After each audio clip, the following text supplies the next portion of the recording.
Hey friends, welcome to episode 494 of the My 123 Cents podcast. I am your host, Kevin Huntsberger, and I am excited this week because this podcast is dropping on the exact 40-year anniversary of Kerry Von Erich winning the NWA World Heavyweight Championship, and I had to find a super fan, if you will, to be a part of this podcast, and I have found him in Pondwater Dave, formerly known as Super Dave. If you listen to anything on ad-free shows with Conrad Thompson, that's how I got my introduction to Pondwater Dave. Pondwater, welcome to the show. Tell us a little bit about yourself. Thank you, Kevin. I'm excited to be here. I'm Pondwater Dave, aka Super Dave. I'm a professional wrestling referee for the last 19 years, a wrestling super fan for the last 42. Okay. And We're and very I was close. there, and I was there the day that Kerry Von Erich won the NWA World Title from Ric Flair. Now that's what I thought. I thought you were there as well. So are you from Texas originally? Oh yeah, I was born and raised in Dallas. Okay. Awesome. I spent the first 42 years of my life there. Oh gosh, okay. Yeah, my brother moved he lives in Carrollton now, but he moved to the Dallas area back in 1998. So he's been down there a number of years as well. And so we grew up watching the Von Erichs. Actually, World Class is what got me hooked as a wrestling fan. It was that Ric Flair Kerry Von Erich steel cage match in December of '82 that hooked me. Now my dad and brother had been fans previous to that, and we grew up in St. Louis, and so they were going to wrestling at the Chase. So there was just something, when Kerry Von Erich was on the scene, it was just an instant superhero for me. And I know a lot of people, Hulkamania was coming up at that same time, but for me, it was Kerry Von Erich, and I was a super fan to say the very least. Well, I'm 4 months ahead of you on when I got hooked. In August of '82, Kerry Okay. Von Erich versus Ric Flair, 2 out of 3 falls at Reunion Arena. Oh wow. That was my first time going to the matches. Okay. I had seen the Saturday night program the night before. My little brother watched it religiously. And Ric Flair was on the screen just being Ric Flair. Yeah. And he was pushing my buttons. And I'm like, who's this goof? And my brother's explaining it to me. And they had but they were doing workout matches in preparation for the title match. And Kerry drew Kevin. And Ric Flair drew Brian Adias, who's Oh wow. the family friend, Kerry's Yeah. best friend. So Kevin was out there, and he'd hold his hands up, and Kerry'd jump up and drop kick his hands, and they were just doing moves like training. Yeah. And Yeah. Flair's out there at ringside saying, wearing a fur coat, Von Erich, if punch him in the mouth, because that's how it's going to be when he's in there with the world heavyweight champion. And later on, when it was Flair's turn, there was no really training match. He was just brutalizing Brian Adias, using him up, baiting Kerry. They were setting the hook the night before the big show. And I told my little brother, I said, if you'll clean my bedroom, I'll take you to that tomorrow night. Because I knew I couldn't get out of the house on Sunday till my room was clean. Oh god. Little did he know, I had zero intentions of taking him. But my mom, he did the best job. My room is spotless. And my mom said, you're taking him. So we go down there and at the box office. We walked up, bought tickets. We were on the very last row at the very top of Reunion Arena. Oh wow. And I yelled my throat out that night. I couldn't have told you the difference between a David and Kevin Von Erich. Okay. Had Harley Race versus King Kong Bundy. No idea who either one of them were at the time. Wow. Kevin Von Erich and David wrestled against Kabuki and the Dragon for the All Asian Tag Titles. It was just, but I was carrying Flair 2 out of 3, an over officious referee that had been brought in. I mean, I was all in, and when Fritz ended up popping the referee after the match, and I was off to the races after that. Yeah. Yeah. So That is so cool. so we went back for the second time Yeah. the night that the cage slammed on his head. Okay. Gosh, you were there for that too. Yes, I never missed a big show after that first one. So how Every old show, were you at that time? 16. Okay. Okay. Yeah, I was 16. So You're just a I few years older than me. So that's awesome. I got to see. That was my second trip, and my third time going, I went to the Sportatorium in February of '83 and saw Terry Gordy versus Ric Flair. Oh wow. And then my next time going after that was in April at Fair Park Coliseum, and that's the one where Kevin wrestled Flair. Okay. And it's the match where you always see Terry Gordy jump out of the ring and pop that fan. Yeah. That was the night. That was where that was. Okay. And Okay. he wrestled David Von Erich in a handcuff match that night. Wow.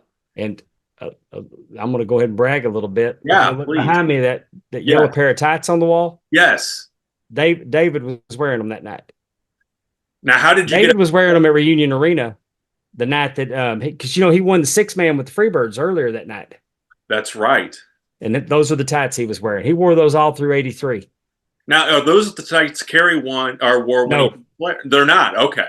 no, David retired those. He gave them to gorgeous Jimmy Garvin. Jimmy Garvin likes to keep memorabilia from Okay. his feuds. Like he had a headdress from Wahoo. He Okay. had David's tights.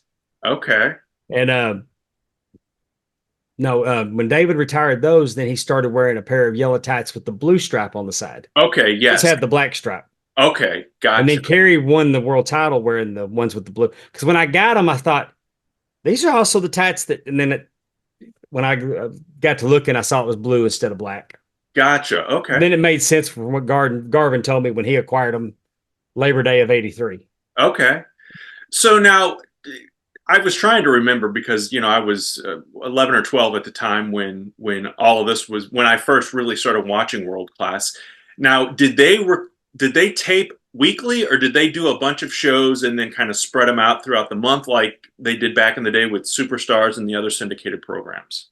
Okay, now on Monday night they had wrestling at the Will Rogers Coliseum or Auditorium, depending on if something was going on in the Coliseum. Every Monday night they taped that show and play it on Channel 11, which was a super station. Mm-hmm. And that was the Fort Worth show was broadcast, and that was Saturday Night Wrestling. Okay. The Sportatorium show was taped every other Friday Okay. and broadcast on Channel 39 and syndicated. Okay. So every other Friday they'd tape it and they'd get 2 episodes out of one taping. Okay. And So that's now when they did the show on May 6th in '84, where Kerry beats Ric Flair, that was obviously like a super show. I guess it was really, pay-per-view before there was pay-per-view, at least the right. quality and the card and itself. But I remember watching it, I'm guessing probably a week later after they sent it out because World Class came on Sunday mornings where I live in St. Louis. And that's where we came on for us as well. Okay. And so were you seeing the same things that were happening with you being in the home market? Did you get any extras or was it all pretty much the same thing that was No, going it was the on? same. Yeah. It was the same. And the Texas Stadium show would have been called Star Wars Mm-hmm. because they had their quarterly Star Wars shows. Okay. It was changed to Parade of Champions when David died. That's right. And that But was it was already booked. It was already booked for May. So and it was supposed to be David and Flair, right? it was going to be David and Flair because Christmas of '83, David wrestled Flair. And Flair tried to get disqualified. He threw David over the top rope. David Manning refused to disqualify him. David finally had him in the claw, too close to the ropes. Flair reaches out and grabs the timekeeper hammer, pops David in the head, Okay. forcing the disqualification. Okay. David told Flair that Flair had mouthed off about Mike. Mm-hmm. Mike had just started at Thanksgiving of '83. Okay. So David said that not only I think Mike can beat you, but because Flair said he couldn't last 10 minutes with me. And David said, not only does I think he can last 10 minutes with you, I think he can beat you. But let's just say he can last 10 minutes with you. Then I'll get my match with my stipulations. Okay. And if you can beat Mike, if Mike can't last and you can beat him, I'll never challenge you for the world title again. Okay. So then they had a big card in Fort Worth at the Tarrant County Convention Center. That was their version of the Star Wars for Fort Worth instead of Dallas. And of course, Mike went to 10 minutes. And then David was going to get his stipulations that if Ric Flair got disqualified, the title would change hands. Okay. And they That kept was it for the match with Kerry. yes. Okay. Yeah. Kerry stepped in with David's stipulations because that was in January, and then a few weeks later, David died February 10th. Yeah. I can remember being, obviously, like I said, I was a kid, and like that was on the news. Again, I was very new to wrestling, but it was in the newspaper, and I can remember them reporting it because, the station that it aired on in St. Louis was on an independent station, but I can remember it being a big deal in the St. Louis area. I can only imagine what it was like living in Oh, Texas at the time. oh, it was on the front page. The front Yeah. page of the Dallas Times Herald the next day had the shot of Fritz Von Erich with the Iron Claw on two of the Freebirds from Mm, the Bad Street match. yeah. And it was that iconic picture of Fritz holding the claw on both of them. But I would imagine it was a big deal in St. Louis. The NWA title didn't change hands all the time. Yeah. And being since the president of the NWA was in St. Louis, I'm sure it was. I mean, they used to send telegraphs, Western Union telegraphs to everybody to let them know that the title had changed. Wow. I Yeah. mean, it's That, title changes were weird because in 1983, I mentioned seeing Kevin versus Flair. Mhm. Well, Kevin was going to get his rematch at Star Wars in June as International Star Wars. They called it International because they brought talent in from Mexico. Oh, okay. Giant Baba was there, Tenru. They brought in to have an international flavor. Yeah. But the main event was going to be Kevin Von Erich versus Ric Flair. And if Flair got disqualified, Kevin was going to get the belt. We got to the arena, and the marquee says Kevin Von Erich versus Harley Race. Oh, So we didn't know Harley Race was the champion until we got to the arena. wow. Now, was this the match from the Iron Claw movie? Kinda, Yeah. kinda. I kind of felt like it was a mixture. I think they told David's story with Kevin. Oh, okay. I think David's story with Harley Race is the way they told it with Kevin Gotcha. Yeah.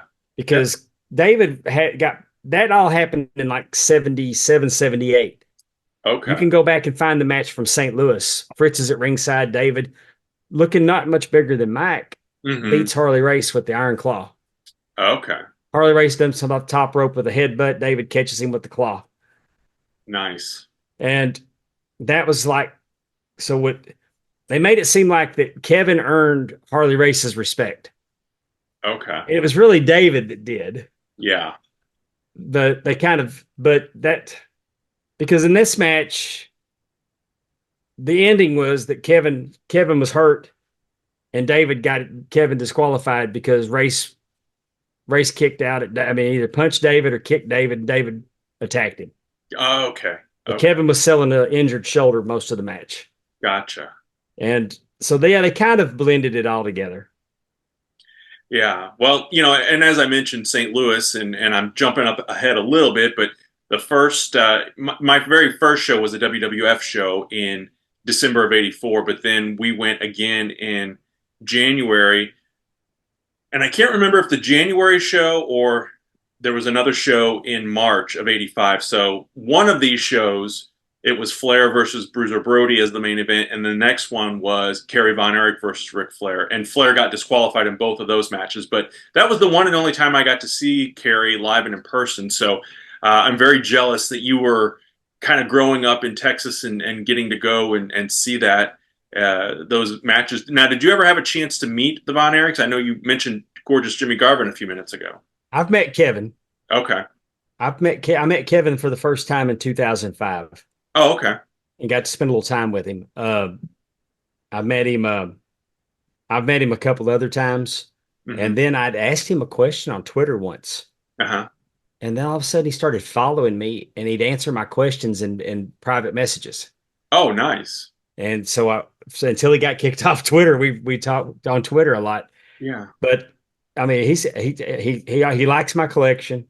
Hmm. And he told me if I sent him a box with return postage that he was going to give me some stuff, and I never got around trying to get that because he lived in Hawaii. Yeah. Trying to get Yeah. that to work out, I never got to take advantage of the offer. He was going to give me a newspaper from 1966 that Wow. Parade magazine did a feature on his dad. Yeah. They used to put Parade magazine in the Sunday paper. Yeah, yeah, I remember that. He was going to give me the whole paper because the local paper did something along with Parade magazine. Okay. And I hate that I didn't get to do that. We tried to figure out how to make the return shipping with an unknown weight. Right. Yeah. Yeah. But I got to shake David's hand Okay. the Friday before he died. Wow. He Wow. I got to go to the sportatorium that night. The Texas Athletic Commissioner shopped in our grocery store. Oh, okay. And I said, "You're the guy that's always at ringside on the wrestling matches." And he told me who he was. Hmm. He said, "Come on down Friday night, I'll get you in." Oh, wow. So we met him and he took us in the back. Now I didn't get to go in the locker room. It Yeah. was like when you went in the back door of the sportatorium, it was like a hallway. Hmm. And then there was some doors and stairs. So I got to stand there up against the wall until he could take me to, and I sit in pretty close to the top of the sportatorium. Wow. And I mean, if I'd known if that's where he was going to put me, I'd have bought tickets. Yeah. Yeah. But the main event was Ric Flair versus Chris Adams. Okay. And David was there. They said that the NWA had ordered Michael Hayes to defend the All Asian title against David Von Erich. Well, Hayes had just come back from Japan and he brought it's the international belt. It's part of the Triple Crown, Okay. Okay. but they called it the All Asian title in world class, the NWA All Asian title. And they ordered the match, and David beat Michael Hayes with the Iron Claw to win the championship. And that's Hmm. where you see David with that belt in Japan Yeah. Okay. because he was going to Japan. He took the belt back with him. Yeah. And so I got to, when he walked in, I reached out and shook his hand. He said, "Hey, how you doing?" That was it. Yeah. you know, but David was my favorite. Was he? Okay. Well, tell me Yeah, about Dave.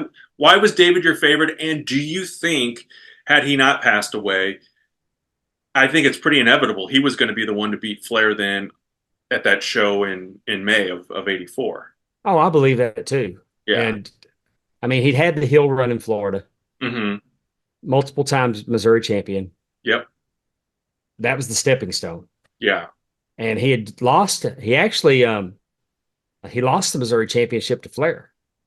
Oh, okay. So I just liked David. I believed David with his promos. Hmm.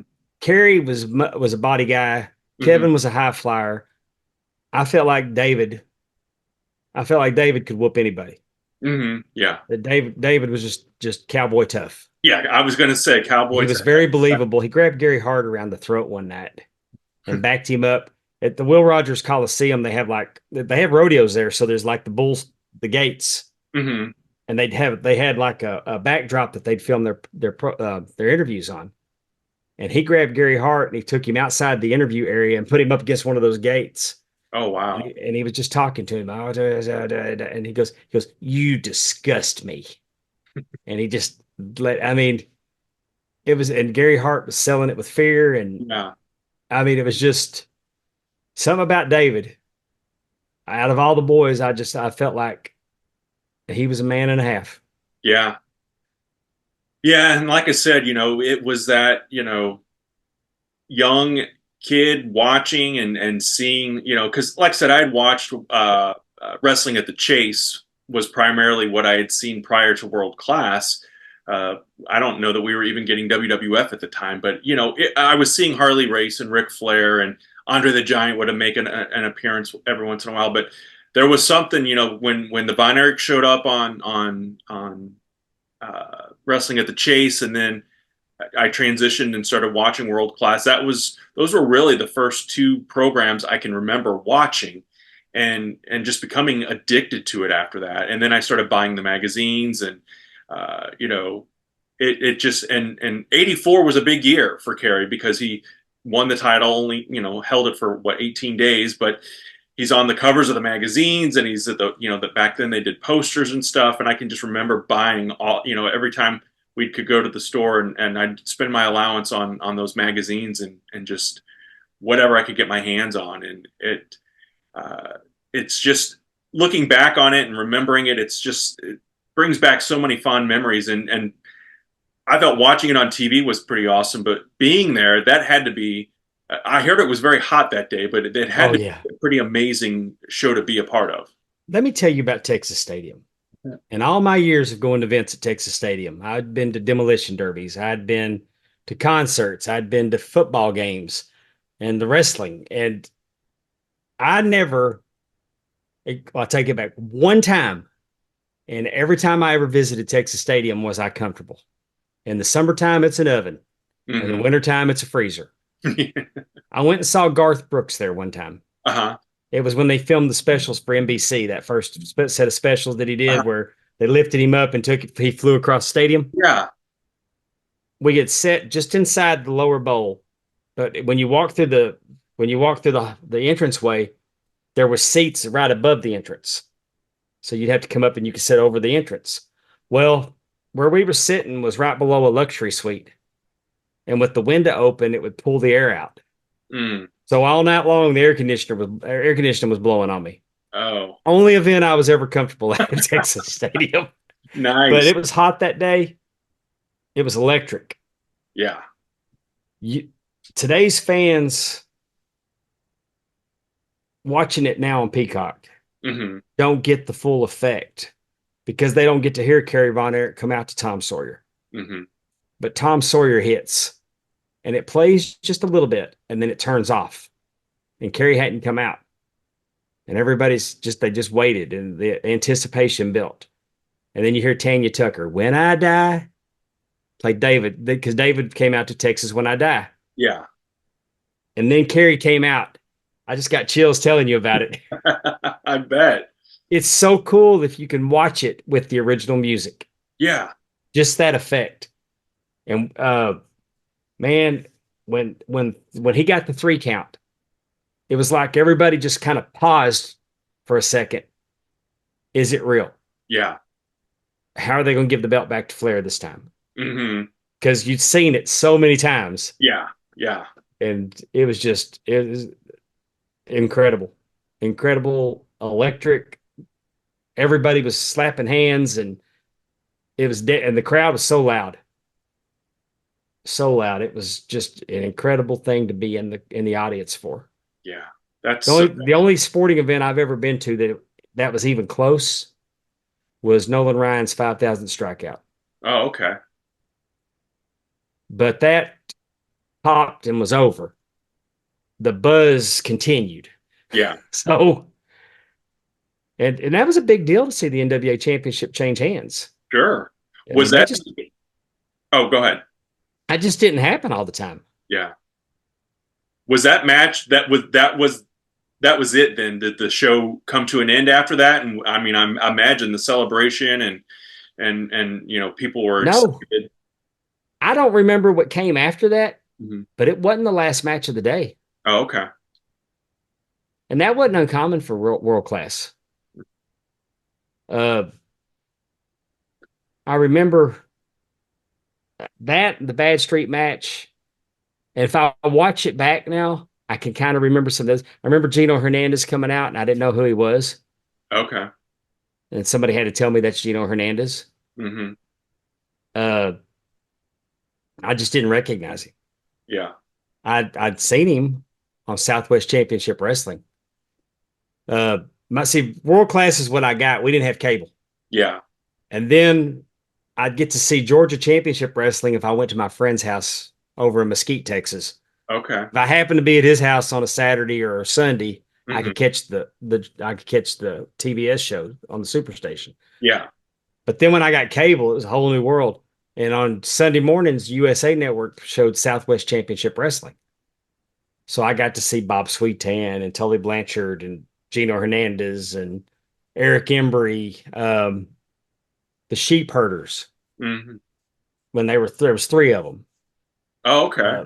Uh, uh, it was it was a different presentation. Yeah. On a senior trip, we went to Houston. I got to watch the Paul Bosch Houston wrestling, Okay. and they showed the vignette of Kamala.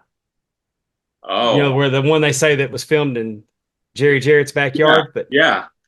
so I saw Kamala. I saw that video of Kamala coming to Houston before I saw it coming to Dallas. Oh, wow. And then of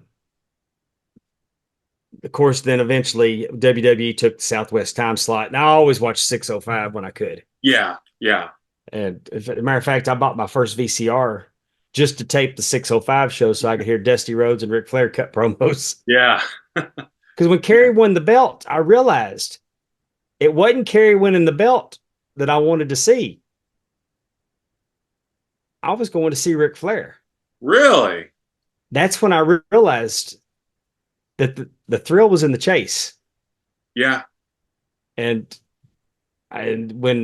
and then when Flair quit coming to town and the world class pulled out of the NWA, I didn't like it yeah, because to me, Flair's world champion.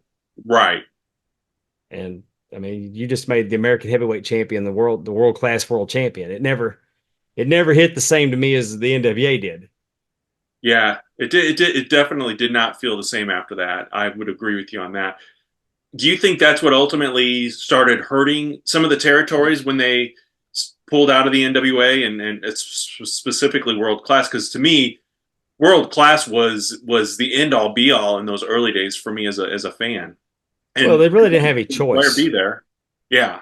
And Crockett had control. The NWA was dying away. Vince was taking over. Hmm. And I mean, even in '86, Crockett had a new belt made and purposely left NWA off of it. Okay. Is Fritz this? didn't need Fritz didn't need the NWA. Yeah. Yeah. And WWE thought an awful lot of Fritz and the Von Erichs. When David died, they put it on WWE's syndicated show, Yeah. 10 Bell Salute. Uh, he I'd always heard he wanted to work with World Class. I think you're well, not I think you are. I remember uh, years ago, I bought an old WWF magazine off of eBay. This is probably 20 years ago or more that I bought the magazine, and it's got I think it's Rowdy Piper and Cyndi Lauper on the cover, but in there is a story on David Von Erich and on Kerry winning the NWA title. So uh, I always found that very interesting too. So it wasn't always as uh, you know cutthroat Well, or bad blood as many people thought. well, Vince's dad was a member of the NWA. Mm, He was on. I mean, he went to the conventions, and so Vince Senior thought an awful lot of them. yeah. And you can't say that he didn't because I mean, also the Von Erichs had Ricky Steamboat on a Cotton Bowl show as while he was under contract with WWF. Okay. The Iron Sheik came down for one of the Cotton Bowls. So I mean, how often did you hear WWF allowing their talent to go work Yeah. back then?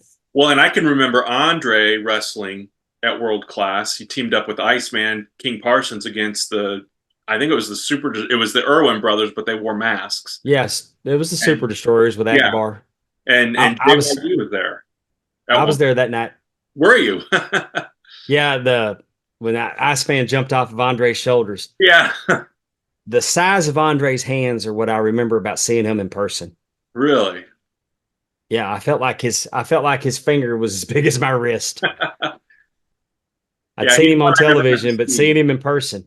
Yeah, he's one I unfortunately never got to see wrestle in person. But and I kind of, we I jumped way into the introduction and kind of jumped over everything else. So I kind of want to go backwards a little bit here and talk a little bit more about you and your fandom. And actually, you and I met through Twitter, and I think because I was a fan or I am a fan of Conrad Thompson and his shows. But tell me a little bit about your relationship with Conrad and have you been friends with him for a long time, or was it all once the podcast got up and going that Oh, it you? was before the podcast. Okay, So I collect. I've been collecting wrestling belts for 25 years. okay, And back in the day, we had the Yahoo groups. We had a hmm, belt collectors were on Yahoo. okay, And then with the internet, we were on bulletin boards like Belt Marks or uh, the Glory and the Gold.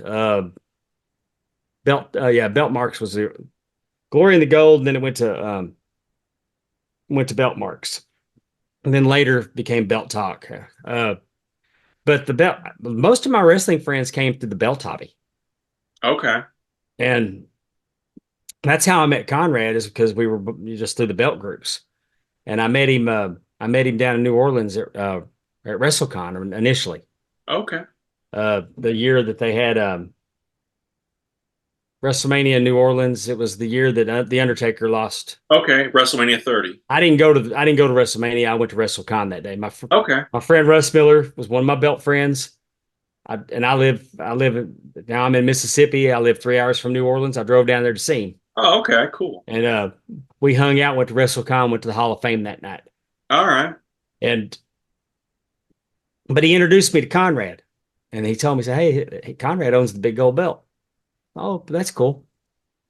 And fast forward to NWA Legends in Charlotte, North Carolina. That's where we'd all meet up. And Conrad was there, and we hit it off. All right. We hit it off, and we've been friends since. In fact, we all started a group chat. We started the group chat just to coordinate meeting up in Charlotte. So then the group chat still goes today. Yeah. And we used to call it the think tank because when he started, he goes, hey guys, I'm going to sit in with Ric Flair on CBS podcast today. Oh, cool. And then, so from there, we were there for him doing the podcast with Flair. Then, he went off, did the Ric Flair show. Yeah. Then then he's asking us, we're coming up with names for when he got Bruce. And then, I mean, with Starcasts, we were his think tank. I mean, like, hey, let's have some ideas. And we're all doing it. Our late friend Mark Nielsen named Starcast. Yeah. Man. He named Starcast. I named Grillin' JR. Did you really? I love the name of that one. But it was natural though. I mean, Yeah. but Oh, I yeah. just said it before anybody else did. Yeah. Yeah. But I mean, that's how it's always gone, is that he's been able to bounce ideas off of us in that chat. Yeah. Well, And in relationship, even letting us on our group chat, even had our own show on ad-free shows when it first started. It started out as the think tank, and then we just changed it to Sad News Bears. okay, yeah, I always hear him, and I think he and Tony Schiavone probably talk most about the group chat, and I remember Sad News Bears very specifically. Well, we were at Conrad's house, and he called Tony and got Tony to come over to record, and they recorded in the living room, and that was the night that Tony got choked. I was going to say, was that the pretzel night? Yeah, yeah. But we were all hanging out at his house that weekend, and he called Tony and got him to come over to record. Man, I spent the first 18 months of my TV news career when I was doing that gig in Northwest Alabama, and so not very far from Huntsville. So when I hear Conrad talk about Huntsville and some of the things that are happening around there, it makes me, one, wish that I knew him way back then, but he would have been a teenager and I wouldn't have panned out. But to have been a part of that group, you guys have a lot of fun, it sounds like, and that relationship led you to one of the greatest wrestlers of all time. He's my favorite wrestler of all time, and that's Nature Boy Ric Flair. You were able to referee his last match. That was 100% because Conrad, I got a Ric Flair wall. Okay. Ric Flair is my favorite wrestler. Yeah. I mean, it started with Flair. Flair's what brought me to the dance. And once I realized it, and I've always loved Ric Flair. Yeah. And Conrad knows that. And he called me when we was going to do Ric Flair's last match. And I said, and I knew I was going to get to referee. I was going to get to do the battle. I was going to do the battle royal for the boot, because that was in honor. That was in honor of Mark Nelson, who had passed away. Yeah. And then he called me one day and he said, "Hey Dave, we're tightening up we're penciling in, getting the card lined up. Do you want the Horsemen and the Rock and Roll Express, or do you want the Von Erichs and the Briscoe brothers? Mm. So I said, give me the Briscoe brothers Yeah. because now it's cool that I got to referee for the Von Erichs, Hmm. but the Briscoe brothers are the best tag teams in the world. Right. Right. And I mean, that's why I wanted that one. Uh, because I think he thought I was going to take, well, I even told him it's a Sophie's choice. You're offering me the Horsemen versus the Rock and Roll. Right. So, uh, that's all I thought I was going to do. Hmm. And the Von Erichs were having travel issues. There's several wrestlers had travel issues getting there to Nashville. And Conrad called me off to the side the morning of, like we'd have a meeting before StarCast would open. And he said, "Hey, Dave, hang back. I want to talk to you." So I sat down and said, "What's up?" And I'm waiting for it to drop that, hey, the Von Erichs aren't going to make it. We're going to have to cut that match. I thought I was going to lose the match. Yeah. He goes, tonight we're gonna bump Kyoto. We're gonna run you down. You're gonna run down and slide in and make the 3 count. I'm like, oh. That's awesome. It just he goes, I wanted to tell you. I've been wanting to tell you, but we knew you wouldn't sleep. All my friends in the group chat knew. Oh, really? Oh yeah, everybody knew but me.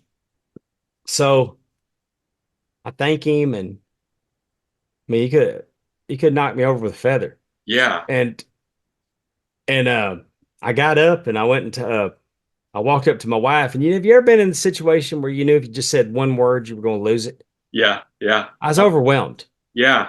And it Absolutely. wasn't because I was going to get to referee for Ric Flair. Yeah. I mean, I've been doing this for 19 years. I'm not nervous in front of crowds. Getting to do the spot was great. Yeah. But my friend thinks enough of me, Right. and it couldn't have been an easy sell Right. to Rick. And his daughter had hot opinions about it. Mm.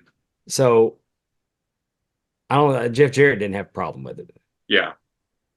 Uh, it just, I was overwhelmed. So I go up to her. She goes, "What's wrong?" And I'm like, I'm just shaking my head. And then I said, "Not bad. It's not bad. It's not bad." And then I had some friends come up that were leaving, and I'm just wanting to say, "Y'all excuse me for a minute." I went in the restroom and broke down, Yeah. just because the kindness. Yes. I mean, Conrad Thompson's one of the best people that you'll ever meet. Yeah. And he treats everybody the same way. Yes. He doesn't know a stranger. He's one of the most decent people. He's he just he's not what a lot of people that don't know him perceive him to be. Hmm. Right. He's genuine. I mean, he was just raised right. He's a really good guy. And the fact that my friend wanted something for me, like he'll tell you, when we booked the match, I knew I was getting your little ass in there one way or the other. Yeah. That's how he knew. Yeah. So it was fun. And um, all day, Cassio would come up and he'd go, "You okay, Dave?" I say, "Yeah, I'm doing good." He goes, "Anything going on?" I said, "No, everything's great. Just excited about tonight."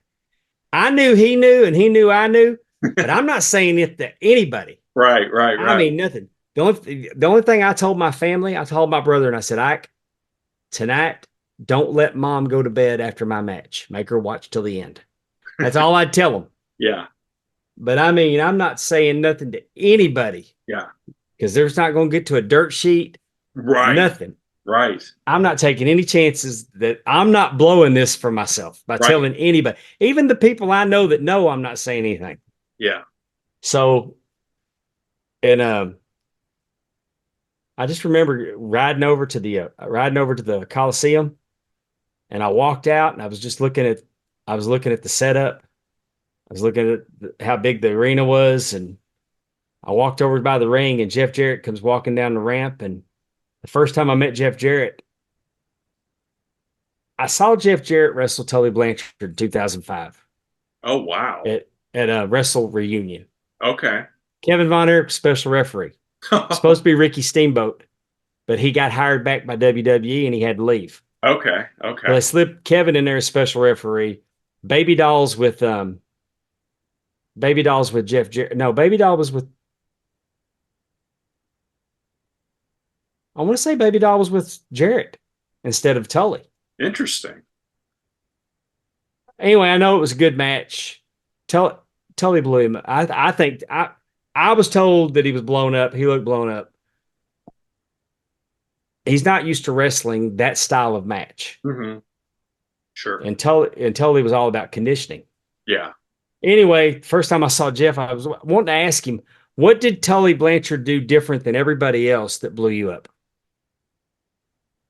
But I just said something about him getting blown up, and it was just because I'd had a few beverages. Yeah. So he just looks at Conrad like, what? So I made an impression on Jeff right out of the gate. So, but we're cool. He walks up to me, he goes, Pondwater, tonight I need you to run to the ring, touch the ring, run back up the ramp, touch the backdrop. I want you to do that about 4 times because I need you blown up when you get in the ring. And we had a good laugh. Well, Rick calls us over. And Rick looks at me and goes, who the F are you? No, he looks at Conrad and goes, who the F is this? Conrad goes, that's the other referee. He goes, what other referee? He goes, we're bumping Kyoto. He's going to slide in and make the count. Why are we bumping Kyoto? Conrad, you don't never tell me anything. Come on, we got to go to my dressing room and talk about this. Oh, no. Keep screwing with me. Oh, okay. Okay. So I'm standing in his dressing room. I'm in the dressing room with Jeff Jarrett, Conrad, Rick, Karen, Conrad's wife, Megan, Mm-hmm. and Mike Kyoto. And they're talking and talking. Well, Charlotte and her husband, Andrade, show up and they tell me to go get them. So I go get them and I bring them to the room. And when they got in, so they're going to start talking about what we're going to do. Charlotte, the match went like Rick wanted it to go. Mm-hmm. Rick wanted to look like a 73-year-old man. Yeah. He appreciated what Jay Lethal and Jeff Jarrett were doing for him. He wasn't going to go in there and look like a Superman. He wanted to look like a 73-year-old man. He wanted to barely just squeak one out. Yeah. Now he did dehydrate. Yeah. That just happened, and that was kind of scary. But the laying on the ring apron and stuff, I mean, he planned that. Mm-hmm. Charlotte did not want him to do that. Charlotte wanted him to look strong. Oh. But at that point, Jeff Jarrett took the room over. He got his pad out. He started laying it all out. My opinion of Jeff Jarrett skyrocketed to see the way that he could control the room Mm-hmm. with that many egos. Yeah.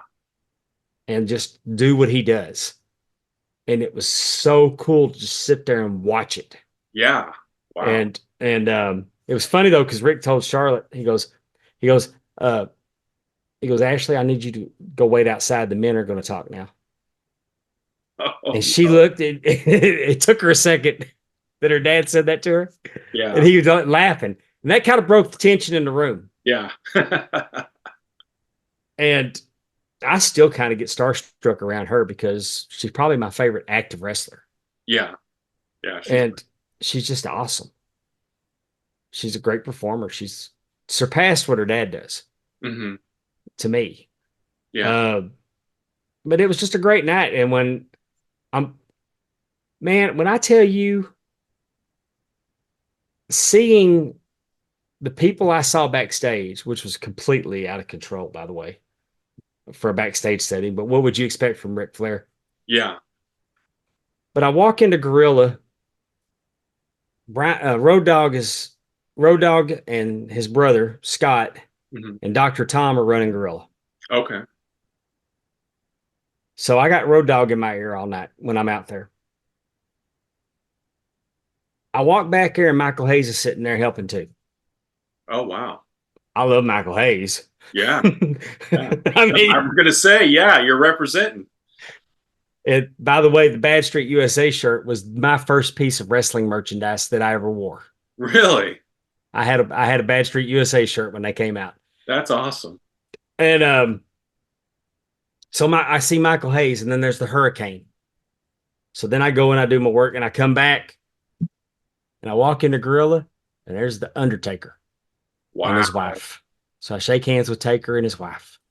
I met Ray and Dom backstage. Man. Uh, Diamond Dallas Page, Bret Hart, Mick Foley, Bubba Ray Dudley.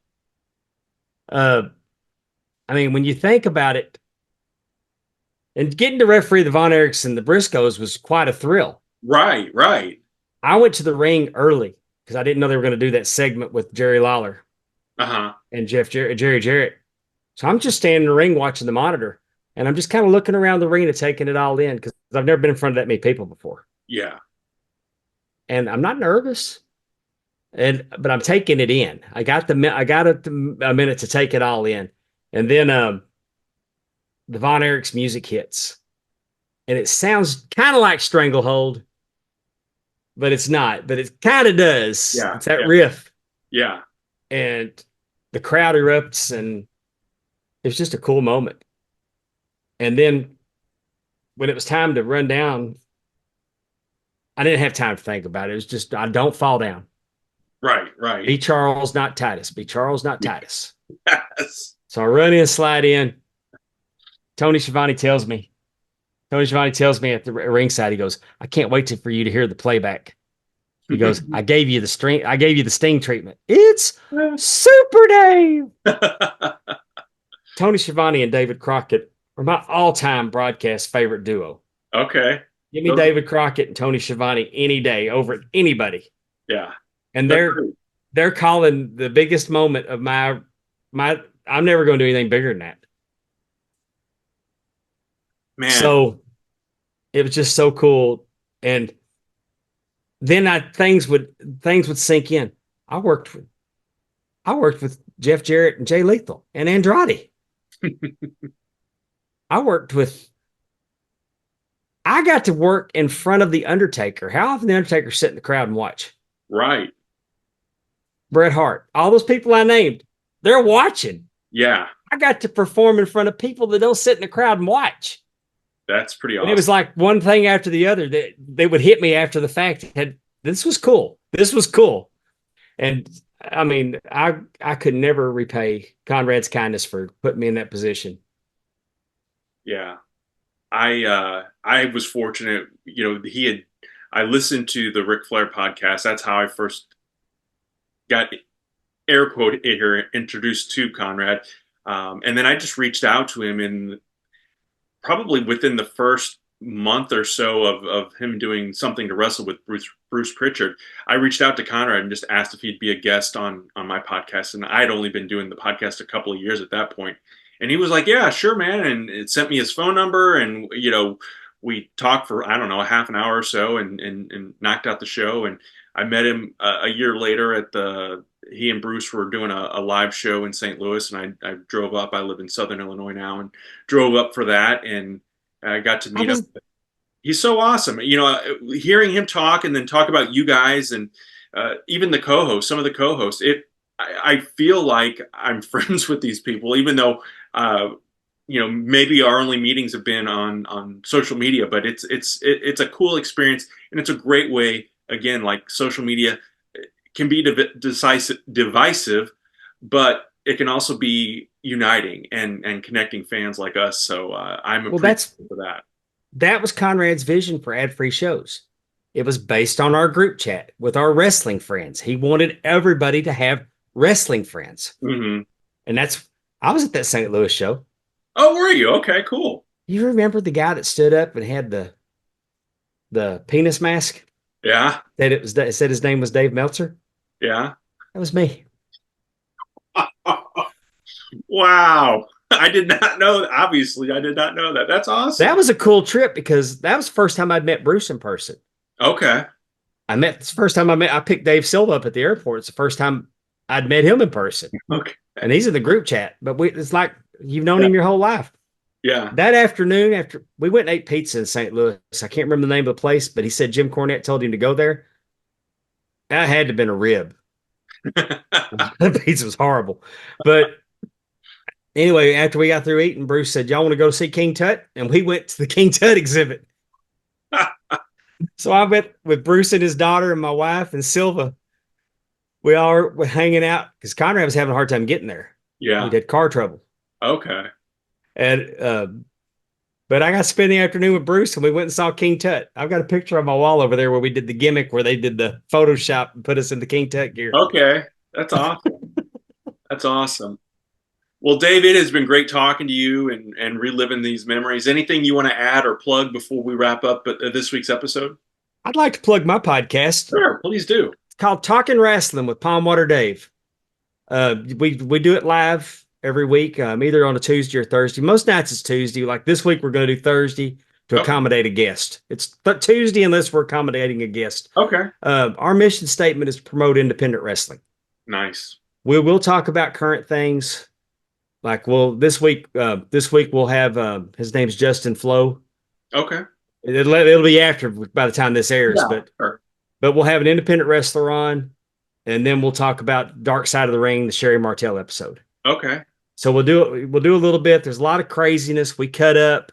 It gets off the rails sometimes. It's just three friends who I met through ad free shows, by the way. That's cool. And we have a great time. And it's live on YouTube, but it'll be on Twitter. It'll be on Facebook. It'll be on Twitch. It broadcasts. And to find us, it's pwdpod.com. You can remember that, Pondwater Dave, pwdpod.com. We'll take you to our YouTube channel. I'd appreciate you to go by there, hit the subscribe button. It don't cost anything. It means the world to us. And then we also do an audio version where all podcasts come out. Okay. Yeah, I will be subscribing as soon as we wrap up here and sharing the link in the show notes and on the My 123 Cents social media as well. Dave, thank you again so much for taking the time to do this and being a part and sharing your rich history of pro wrestling and your love for it as well. It's always fun to have these kinds of conversations. Well, Kevin, thank you for having me. It's always fun to talk about the good old days. Absolutely. Absolutely. Friends, thank you so much for listening and or watching to this week's episode. Be sure to subscribe, leave a review, and we will talk again very soon.